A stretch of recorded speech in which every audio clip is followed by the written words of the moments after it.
everybody, and welcome back to my channel. And if you're new, welcome. I'm happy to have you here. Today, we're going to talk about what's the difference between any and every.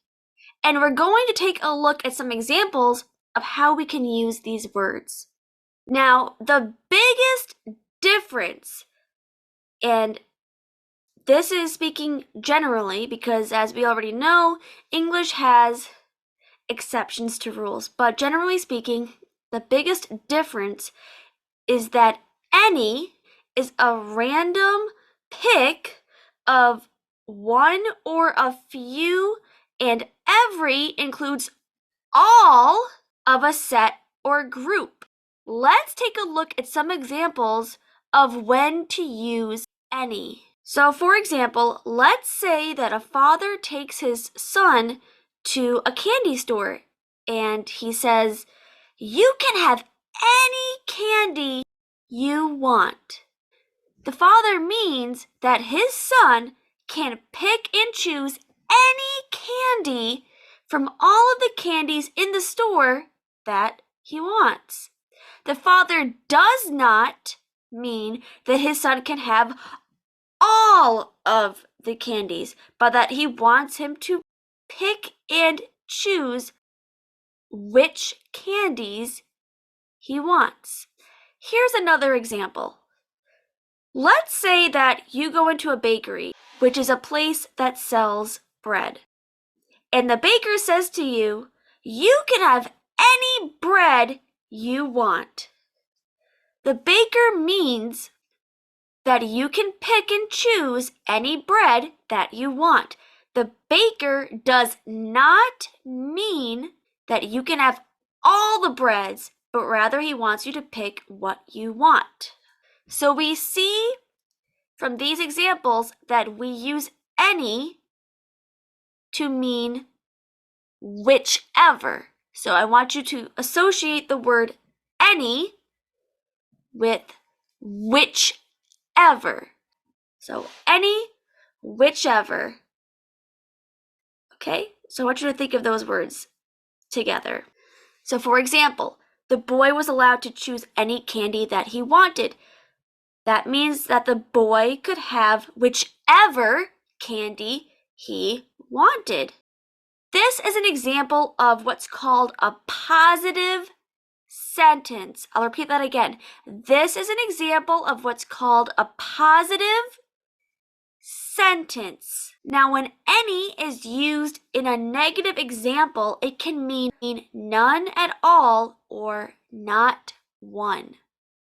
For example, "I don't have any money." We see that the word any in this sentence means zero, nada, nothing. I have zero cash on me, not 1 cent. I don't have any money. Before we talk about every, please don't forget to like and subscribe to see more content like this. And if you already are subscribed, then thank you for your support. I really appreciate it. So now let's talk about every. As we said before, every refers to all the items or people in a group. So I want you to think, generally speaking, of every and all. I want you to think of those words together. Every and all.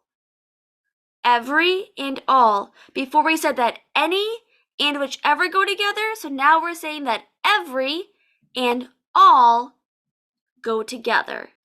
Going back to our example of the boy in the candy shop, let's say that the boy wanted every candy in the store.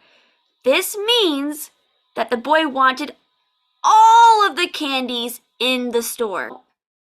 While it is true that every and all go together, this is not always the case. Like I said before, with English, there's exceptions to things. Just when you think you know a rule, just when you think you have the hang of something, and you understand something, you find out that there's exceptions. So, while we did say before that every means all, when used in a negative sentence, It means some. When used in a negative sentence, every means some. For example, my friend doesn't know every person in her apartment building. This means that she knows some people, but not all of them. So she knows some people, but she doesn't know every single person in that apartment building.